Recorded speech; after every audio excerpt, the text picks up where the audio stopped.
Welcome to my channel. Hi to everyone, I am Reena, born and reared in Maryland, a tranquil region, characterized by tree-lined avenues and extended sequences. I resided there, dedicating most of my time. My mother was a lady of refinement during my childhood, perpetually smiling at me from the early dawn while she was preparing breakfast, until dusk in the cherished compact kitchen. My father, a man of few words, was consistently diligent and accountable in his efforts. In my memory, everything was perfect, or so I thought. However, at the age of 15, my world abruptly collapsed, and my mother succumbed to a brief and abrupt illness so quickly that I was unaware of what had happened. As events unfolded, the sensation of void intensified. I saw my father succumb to loneliness in a previously abundant residence, with persistence in life and laughter. We were no longer the family we once were. Each morning I attended school. The night I returned home, nothing had changed. The kitchen prepares the same uncomplicated foods, although my mother was no longer present at every dinner. It was just the two of us, but the distance between my father and me gradually grew larger than the size of the house, and when I turned 18, my father's remarriage was a surprise to me, even though I knew he deserved to be content once more with his new wife, my stepmother. She was a benevolent and compassionate woman. She gave birth alongside her son Lucy, who was only 1 year old at the time. It felt strange that they were younger than me. It felt as if my life had reversed and deteriorated again. My circumstances had drastically altered, and I felt a sense of peace. It was recognized, however, that at the age of 15 my world abruptly disintegrated. My mother deceased following a brief and abrupt disease that progressed so rapidly that I did not even understand the circumstances, and the sensation of emptiness intensified as I observed my father's transformation. We found ourselves alone in a once abundant and laughter-filled house, but by the time morning arrived and I went to school, we had transformed into a different family. Upon my return home that night, everything remained unchanged. The kitchen still prepared the same simple meals, but my mother was no longer present at every dinner. Consisted of merely two individuals. Still, the distance between my father and me gradually grew. At first, I consistently felt uncomfortable in the house. He was making an effort to fit in with this new, younger demographic, even though he had no prior experience that could cause discomfort. He remained silent, perhaps mirroring my state of acclimating to the unfamiliar. The evening situation is comprehensive. The family would assemble in the living room. Father and stepmother converse below regarding work or plans. Lucian and I exchanged glances with a subtle bewilderment that compelled me to quickly disappear. My family's meals were consistently identical, slowly transforming into an opportunity for us to foster a deeper acquaintance. Yet curiously, Lucian frequently acquired provision for me, a minor act that impacted my experience slightly. Typically, he was consistently reticent and refrained from conversation, often although at times he provided me with an extended, more stare than usual. I contemplated whether I was excessive sensitivity or merely a younger brother's emotions toward his younger brother. However, it was indisputable that as time elapsed and underlying presence persisted, the tension between us was that neither party discussed the emotions that ought to have been merely sisterly. But when did it evolve into anything more? It was difficult to pinpoint specific moments throughout the day when I suddenly felt my heartbeat pound. My heart raced in proximity to Lucian, and I wouldn't say I liked that sensation despite the loathing I felt for him. I started to see him as more than just a nighttime companion. With soft footsteps echoing down the hallway, Lucian crept into my room. Typically, we would engage in a succinct dialogue before he went back to his room, though he sat for a longer time than usual. His eyes fixed me intently as if he wanted to explain an unexpected situation that left me speechless. I perceived the ambience between us, oddly the oppressive silence persisted. I felt perplexed, and before my contemplation inclined my head slightly, beckoning him to remain for a brief period longer. We sat in the darkness in the muted illuminations, surrounded by two strangers who for some reason found Lucian irresistible. My brother possessed a certain handsomeness that I was unable to overlook. At times I pondered whether I ought to experience emotions, feeling terrible about it, since Lucian was my brother by designation. Ultimately, excluding those thoughts were frequently ephemeral and disregarded by more rational justifications, such as proximity, residing in the same domicile, or the concord of two young individuals residing in slept in different spaces, albeit in proximity. Rooms were on the second floor. In contrast, my father and stepmother slept on the first floor, which occasionally led to Lucian and me encountering unpleasant situations at crucial moments.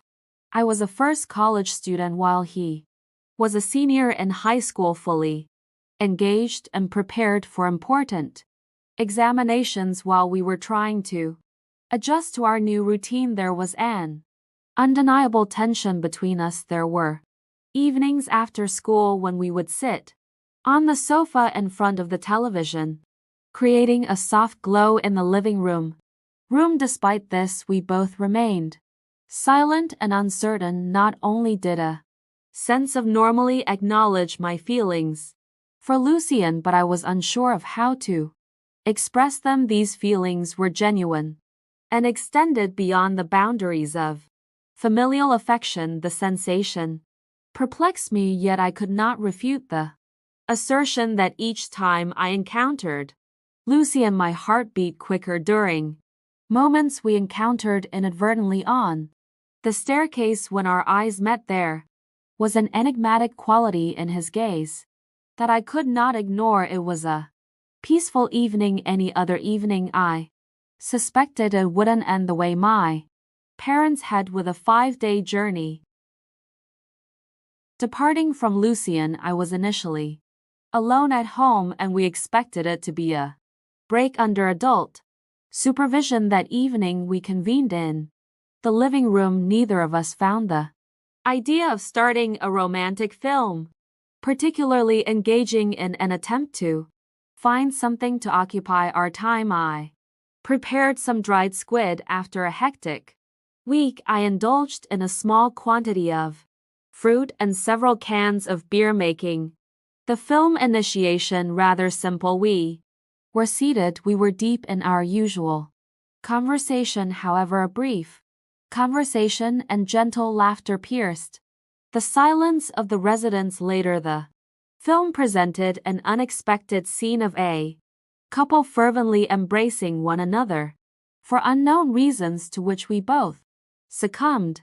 Silence. Laughter had ceased. The unconcerned dialogue between Lucian and me abruptly grew congested. It ceased to be the solace of two sisters sharing uncomplicatedly. The instant I sensed Lucian's gaze upon me longer than the customary glance, and an intense sensation began to disseminate throughout my body. Yet I remained silent, merely seated while holding a beer can in my hand as a means of retention.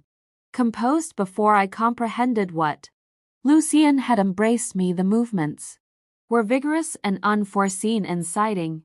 His kisses were intense, unleashing all the long-suppressed emotions I was unable To resist my heart was tumultuous, but my body responded in a different way. We had transcended the limits, that moment of fraternal affection, instantaneous in the darkness and silence of the room. That night was no longer ordinary. The night marked a critical turning point, a metamorphosis that I understood would never repeat. The events of that evening, no constraints could refute the fact that I had experienced a profound break.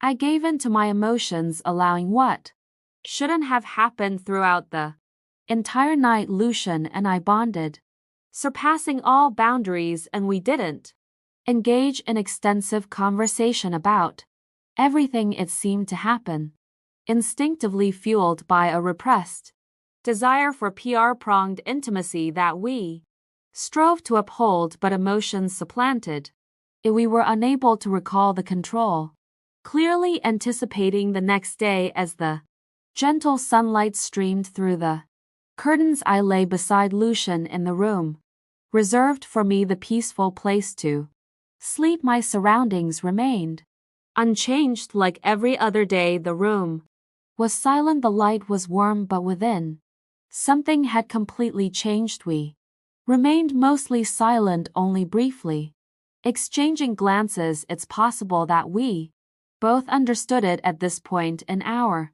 lives and will no longer repeat it in the days to come. As my father and stepmother were still traveling a significant distance, we persisted in savoring that moment. It had now passed.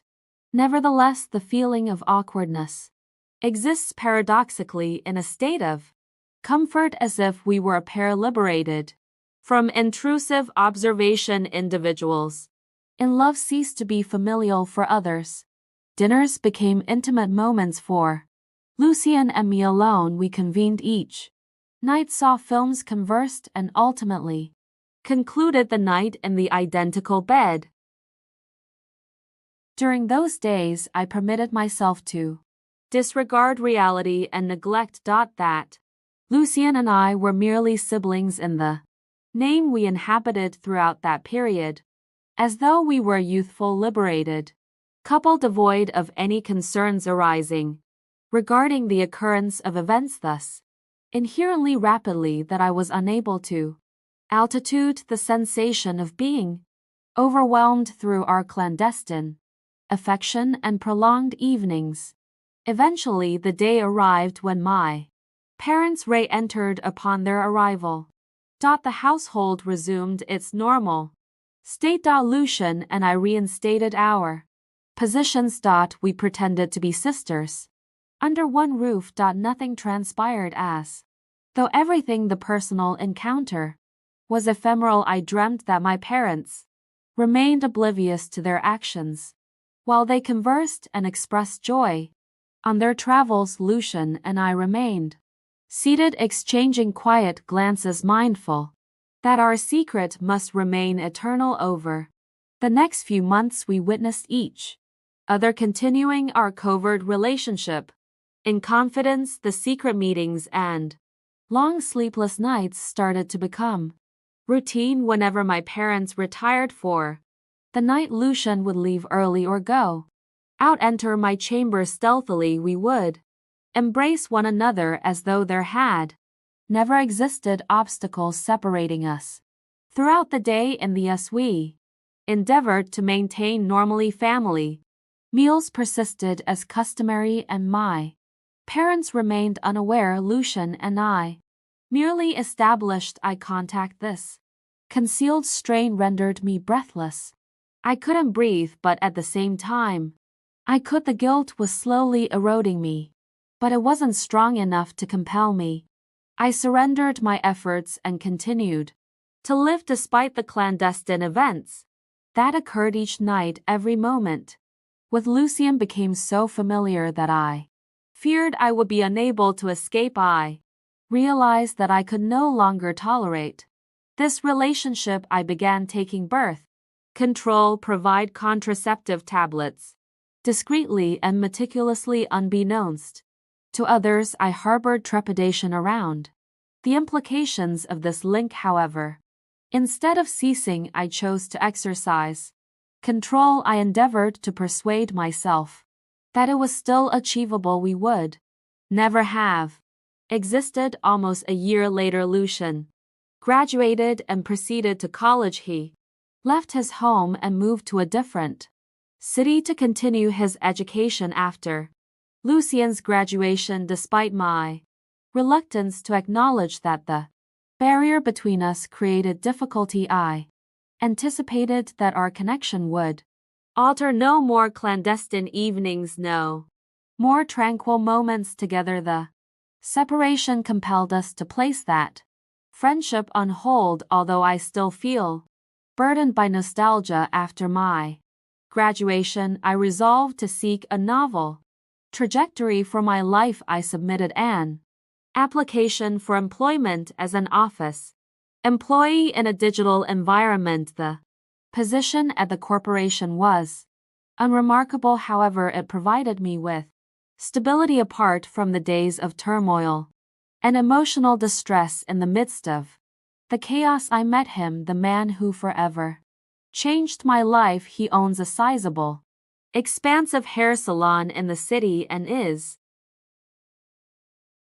a calm, charismatic individual. During the initial meeting, his power and tenderness struck me. He was unlike anyone I had encountered before, and every gaze he directed towards me instilled a sense of safety in me, an experience I had never had before. Over the years, we have developed a profound love. Almost immediately, everything unfolded naturally, as if fate had brought us together soon after our marriage, and we began to build the family life I had always dreamed of. Having a kid together is complete. Days spent with him and the child are significant. I momentarily forget the agonizing memories of the past. Occasionally they resurface to torment me. During moments of vulnerability, I realized I had discovered a new sanctuary, individuals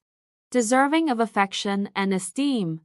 However, in the recesses of my mind, the recollection of Lucian in those clandestine days had not entirely vanished. I contemplated whether I would ever genuinely forget everything. Still, I had a family to protect, and that was the most important thing. However, a deep part of me still harbored shame about my husband, despite the fact that he was an exceptional individual who consistently showed genuine affection and concern.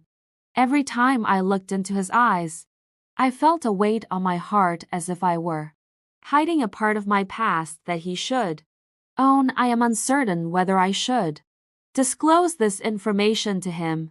Regarding my history with Lucian, my contemplation sometimes prevents me from sleeping, leaving me torn between divulging all information or maintaining this confidentiality. Occasionally I worry that you may no longer view me in the same light if I reveal the truth once more. All that we have constructed, the small family value, could disintegrate due to an admission. Nonetheless, persisting in concealing the secret is akin to a boulder pressing against me.